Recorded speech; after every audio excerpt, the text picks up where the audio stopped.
amigos, uma boa noite para todos. Vamos então para mais um ensinamento abençoado,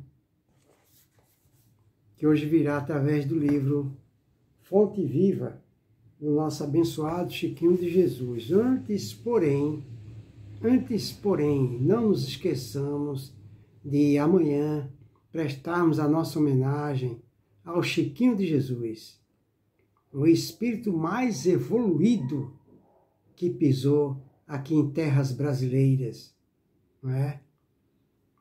Onde, segundo o meu ponto de vista, depois, isso é um ponto de vista pessoal, né, que vocês não devem levar em consideração, mas segundo o meu ponto de vista, o espírito mais evoluído que pisou aqui no mundo, no planeta Terra, foi Chico Xavier. Até que, não estou falando que isso é uma verdade, mas até que me prove o contrário. Porque Madre Teresa de Calcutá não... Martin Luther King também não superou. Sabe? Não vejo outro. Mas não vejo outro. Para mim, foi Chico Xavier. Depois do nosso Senhor Jesus Cristo. Né? Então aí, nós, principalmente nós aqui do Brasil, nós temos que prestar a nossa homenagem a Chico Xavier. Então eu sempre me recordo quando eu falo isso, de quando eu trabalhava de voluntário na Casa Transitória, que fica aqui em São Paulo. A Casa Transitória é um departamento de assistência social que é vinculado à Federação Espírita do Estado de São Paulo. Um local iluminado, se eu não me engano, foi fundado pelo seu Gonçalves Pereira. Inclusive, eu tive muita amizade com ele. Então, quando eu trabalhava de voluntário lá tem uma gráfica, se eu não me engano, essa gráfica chama-se Os Mensageiros. Então, essas mensagenzinhas que a gente recebe no Centro Espírita, tudo quanto é lugar, essa gráfica, em primeiro lugar, aqui em São Paulo, era lá que funcionava essas mensagens, né? Que eram impressas essas mensagens. E eu me recordo que um amigo que trabalhava lá, se eu não me engano, o nome dele era Cavalcante, ele falou para mim assim: olha, você gosta muito do Chico Xavier, você só fala do Chico Xavier, você ama o Chico Xavier, mas eu acho que você está agindo errado. Todo mundo ficou olhando ele falar aquilo, eu também fiquei curioso para saber por que ele falou aquilo. Porque a melhor forma de se amar o Chico Xavier é se esforçar para seguir os seus exemplos. Nossa, aquilo foi um tapa na minha cara. A partir daquele instante eu mudei completamente, mas mudei completamente a minha maneira de divulgar o Chico. E a partir daquela época, isso foi na década de 80, eu passei a me esforçar para seguir os ensinamentos e os exemplos de Chico Xavier. Então, eu faço dele as minhas palavras. A melhor forma de homenagear o Chico Xavier é nos esforçando para que o trabalho dele não seja em vão. Não seja em vão. É nos esforçando, porque Chico não precisa de elogio. Se existe algo que o Chico não suportava, ele cansou de falar isso, era elogio. Então, o Chico não necessita de elogio, porque o que o Chico necessita é que nós nos esforcemos para seguir os seus exemplos. Não é? Kardec não fala como é que se reconhece o verdadeiro espírita? Pela sua transformação moral e pelos esforços que todos nós temos que fazer para domar nossas más inclinações. Não é isso? Então, nós temos que fazer o que Kardec fala e o que o Chico espera de nós, os nossos esforços contínuos em realizar o trabalho de se libertar das más tendências e más inclinações. Jesus mesmo falou: aquele que perseverar até o fim será salvo. Isso quer dizer o quê? Que o que Deus espera da gente, Kardec e Chico? A nossa perseverança, insistência, persistência e não desistência no trabalho que todos nós viemos realizar aqui na Terra. Isso vale para todos. Todos nós estamos aqui na Terra especificamente para realizar o trabalho de nossa transformação moral, ou seja, nos tornarmos melhores. Para que isso seja levado a efeito, torna-se necessário e imprescindível nossos esforços contínuos a todo instante, a todo segundo, começando por educar os pensamentos, nos amando. Como é que nós nos amamos? Se nós verdadeiramente nos amamos, nós não devemos nos permitir que um pensamento que não é de Deus fique muito tempo em nossa mente. Aliás, não deve ficar um segundo em nossa cabeça. Por quê? Porque é um corpo estranho. Todo pensamento que não é de Deus. Vou dar um exemplo de um mau pensamento. Mau pensamento não é desejar o mal para o outro, especificamente. Não é falar uma palavra, não. Um pensamento que a gente considera... vamos dizer assim, fútil, mas que não é, porque os maus pecados começam nas pequenas coisas. Um pensamento de pessimismo, de desesperança, de falta de fé, isso é um pensamento gravíssimo. Não é bom para a nossa alma, não é bom para a nossa mente, nem é bom para o nosso corpo físico.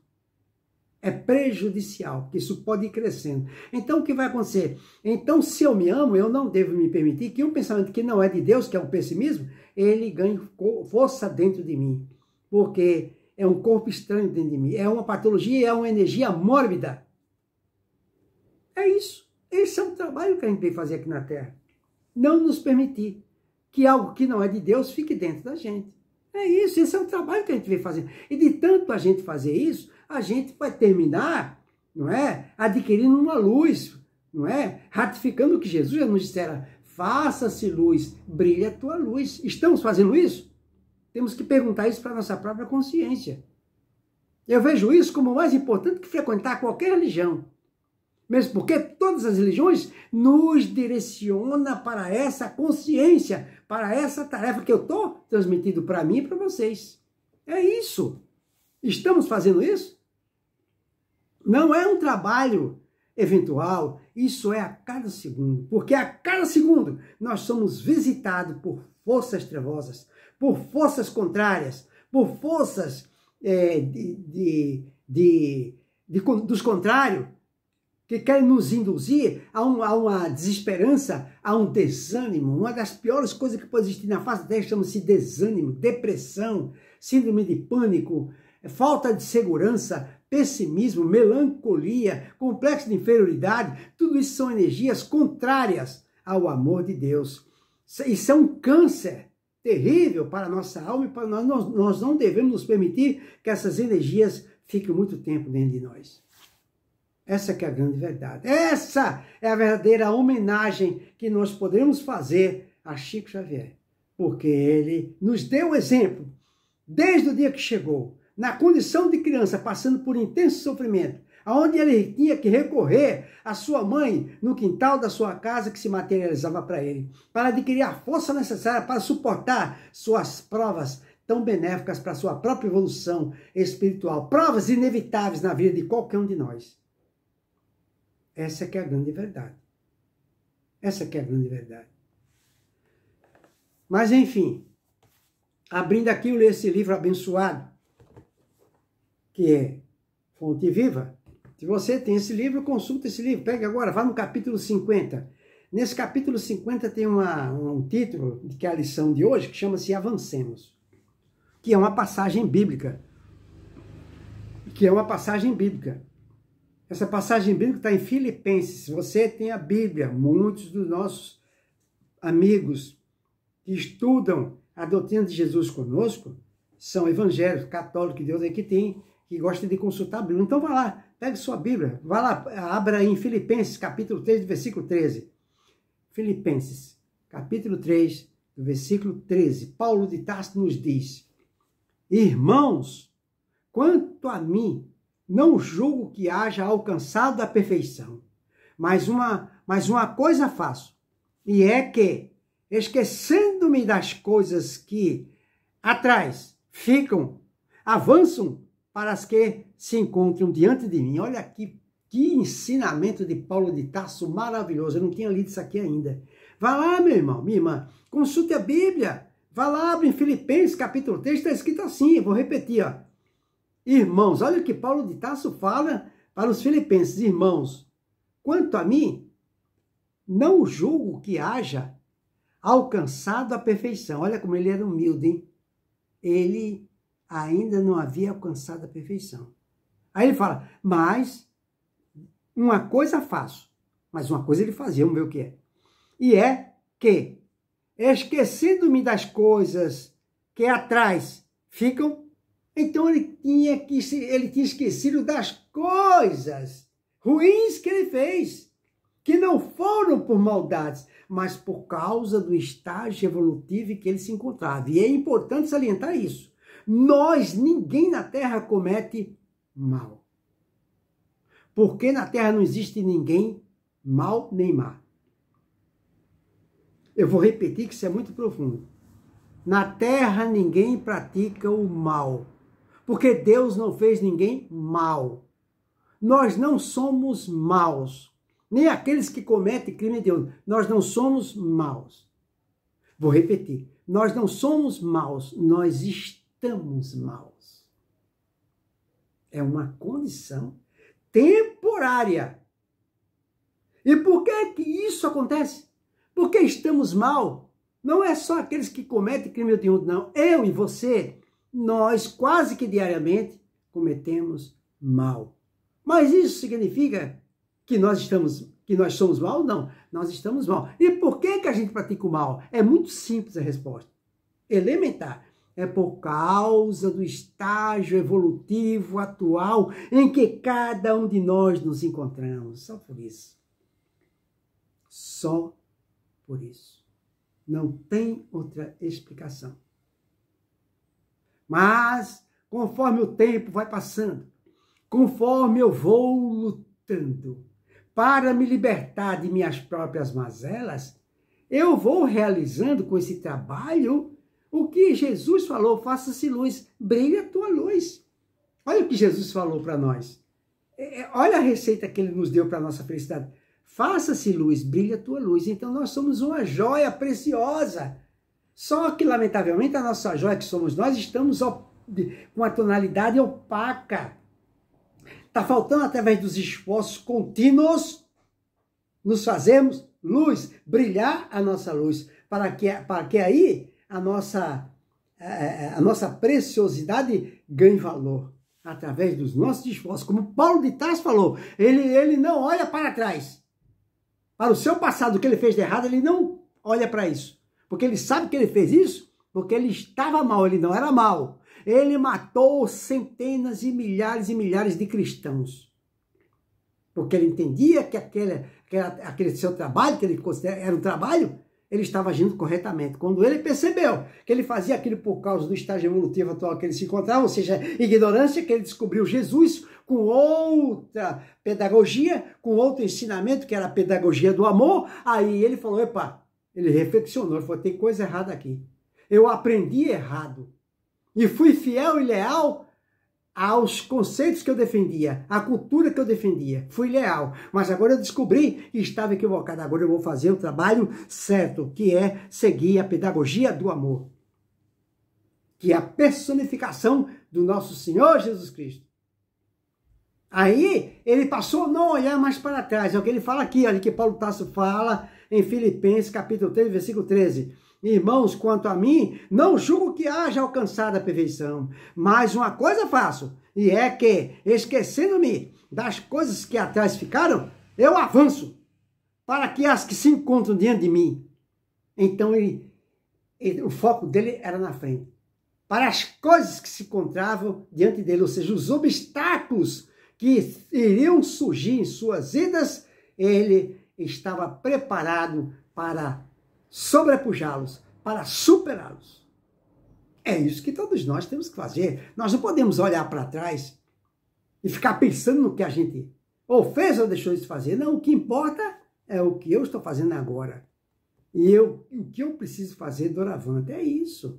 Enfim, o ensinamento da noite de hoje, que é esse, não é? Que essa passagem bíblica que está em Filipenses 3,13, aí vem Emmanuel, através do chequinho de Jesus, e vai nos dizer o seguinte, 2 pontos. Na estrada cristã, somos defrontados sempre por grande número de irmãos que se aquietaram à sombra da improdutividade, declarando-se acidentados por desastres espirituais. Ele está falando aqui, na nossa vida cristã, a gente está sempre se deparando com pessoas que desanimaram, ficaram pelo meio do caminho, estacionaram, muitos cometeram suicídios, muitos entraram em depressão, muitos tiveram infartos, muitos tiveram derrame, por causa das pedras do caminho. Algo não saiu bem naquilo que ele idealizava e projetava, e eles ficaram pelo meio do caminho. É isso que ele quis dizer. Ele continua, às vezes é alguém que chora a perda de um parente querido, chamado à transformação do túmulo. Tá vendo? Eu conheço pessoas que até hoje são revoltadas, inclusive contra Deus.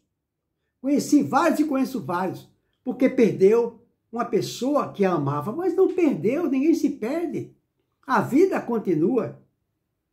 A verdadeira vida é a de lá, de onde nós viemos para cá, que é o nosso verdadeiro local de origem, nossa verdadeira pátria, nosso verdadeiro lar, é o universo onde fomos criados por Deus. Mas por causa da ignorância, a pessoa fica revoltada com Deus, com sua vida, e fica pelo meio do caminho. Aí ele continua. Às vezes é o trabalhador que se viu dilacerado pela incompreensão de um amigo. Pessoa que cai por causa disso, por causa de uma decepção de um amigo, uma traição. Ou então é um missionário que se mobilizou em face da calúnia. Então, às vezes é um pastor, um missionário, não é? De outro tipo de tarefa. Às vezes é um padre que às vezes ficou decepcionado por causa da calúnia que levantaram contra ele. Aí a pessoa desanima, não é, na sua tarefa. Ou então é alguém que lastima a deserção de um consórcio da boa luta. Ou então é o operário do bem, que clama indefinidamente contra a fuga da companheira, que não lhe percebeu a dedicação afetiva. Então tem companheiros que perdem o rumo, que perdem a direção, que fica, se transforma num vivo morto, porque a sua companheira foi embora, que não compreendeu o amor que ele tinha por ela. Ou o contrário, né? Ou então é o idealista que espera uma fortuna material para dar início às realizações que lhe competem. Ou então, tá vendo? É aquelas pessoas idealistas que só quer se animar a fazer o bem para a sua família, para o próximo, para si mesmo, se os seus desejos forem realizados, que é o de ganhar uma fortuna para poder fazer os projetos que ele tem em mente. Mal sabe ele que mesmo sem nada ele pode fazer, porque o pouco com muito é Deus, é com Deus, e o muito sem Deus não é nada. Ou então é o cooperador que permanece na expectativa do emprego ricamente remunerado para consagrar suas boas obras. Quer ganhar bem para poder fazer o que tanto, realizar a capacidade que tem. Né? Ou então é a mulher que se enrola no cipoal da queixa contra os familiares incompreensivos. Ou então é uma mulher que fica reclamando a vida inteira, só reclama quando não é do marido, é dos filhos, é dos parentes. Tem mulher que passa a vida inteira reclamando. Ou então é o colaborador que se escandaliza com os defeitos do próximo, congelando as possibilidades de servir. Meu Deus, quanto progresso que a gente tem pela frente. E a gente aqui está dando vários exemplos de pessoas que ficam para trás por causa desses obstáculos. Ou então é alguém que deplora um erro cometido, menosprezando as bênçãos do tempo, em remorso destrutivo. Então, tá vendo? Pessoas que perdem, né? Fica se deplorando, se martirizando, condenando a si mesmo porque errou. Mal sabendo que com essa atitude, isso aí provém de um perfeccionismo. E esse perfeccionismo tem a sua origem no orgulho, que é pior que o câncer. Ele continua. O passado, porém, se guarda as virtudes da experiência. Olha o que a gente tem que fazer com o passado. O passado, porém, se guarda as virtudes da experiência. Nem sempre é o melhor condutor da vida para o futuro. E as experiências do passado nem sempre é o melhor para a vida do futuro. O passado é o passado. Aí ele fala, é imprescindível exumar o coração de todos os envoltórios entorpecentes que, por vezes, nos amortalham a alma. A contrição, a saudade, a esperança e o escrúpulo são sagrados, mas não devem representar impedimento ao acesso de nosso espírito às esferas superiores. Paulo de Tarso, que conhecera terríveis aspectos do combate humano na intimidade do próprio coração e que subiu às culminâncias do apostolado com o Cristo, nos oferece roteiro seguro ao aprimoramento. Olha o que Paulo fala: esqueçamos todas as expressões inferiores do dia de ontem, do nosso passado, e avancemos para os dias iluminados que nos esperam. Eis a essência do seu aviso fraternal à comunidade de Filipos. Aí o Chico fala: centralizemos nossas energias em Jesus e caminharemos para diante. Ninguém progride sem renovar-se. Ninguém nessa terra progride sem lutar pela sua transformação moral, se tornando melhores através da evangelização, cristianização, educação, civilização de nossas atitudes, ação e pensamento. Fica aí, portanto, para a nossa reflexão, o ensinamento da noite de hoje. Avancemos, não olhemos para trás, avancemos. Uma boa noite para todos, que Jesus nos abençoe.